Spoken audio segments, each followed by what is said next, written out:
तर तिकडे सभागृहात भास्कर जाधव आणि नितेश राणे आमने सामने आले। भास्कर जाधवांनी नितेश राणेंना सभागृहात चिडू नका असा सल्ला दिलाय। तर चिडण्यासाठी बाहेर मैदान मोकळं आहे असं देखील भास्कर जाधव म्हणाले। तर तसा मीही चिडायला कमी नाही। नितेश राणेंना त्यांच्या खात्याविषयी प्रश्न विचारताना त्यांनी हा सल्ला दिलाय। अध्यक्ष महोदय, मूळ मुद्दा झाला आता। प्रश्न क्रमांक 15,677 अध्यक्ष महोदय वितरित केल्याप्रमाणे। अध्यक्ष महोदय, खरं तर मंत्री महोदयांनी हा प्रश्नाचं उत्तर प्रश्न वाचला की नाही मला डाऊट आहे, कारण 1 2 3 4 मी तर उत्तर देत नाही, पण शेवटचं फक्त उत्तर मी तुम्हाला विचारतो की तुम्ही तुमच्या खात्याला जाब विचारून ठेवा। काय उत्तर आपण दिलंय?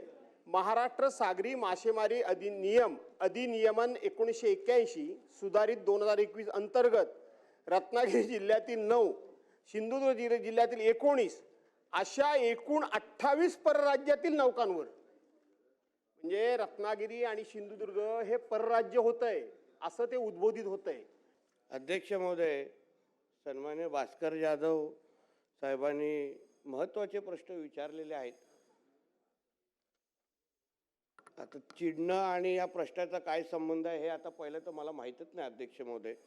हे हा प्रश्न झाल्यानंतर त्याचं उत्तर समजेल। हा, आणि अध्यक्ष महोदय,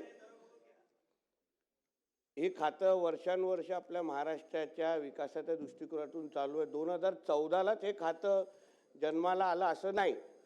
त्या कर्मचाऱ्यांमध्ये किनारपट्टीवरती राहणाऱ्या स्थानिक मच्छीमार समाजातील जर युवकांना संधी दिलीत तर त्यांना किनारपट्टीची जास्त माहिती आहे आणि गस्ती नौकांवरती काम करून ते अधिक प्रभावशाली काम करू शकतील। त्यामुळे किनारपट्टीवरच्या मच्छीमार व्यवसायाशी निगडीत असणाऱ्या तरुणांना या गस्ती नौकांवरती काम करायची संधी द्यावी। लोकशाही मराठी ऐका, पहा, जागरूक रहा।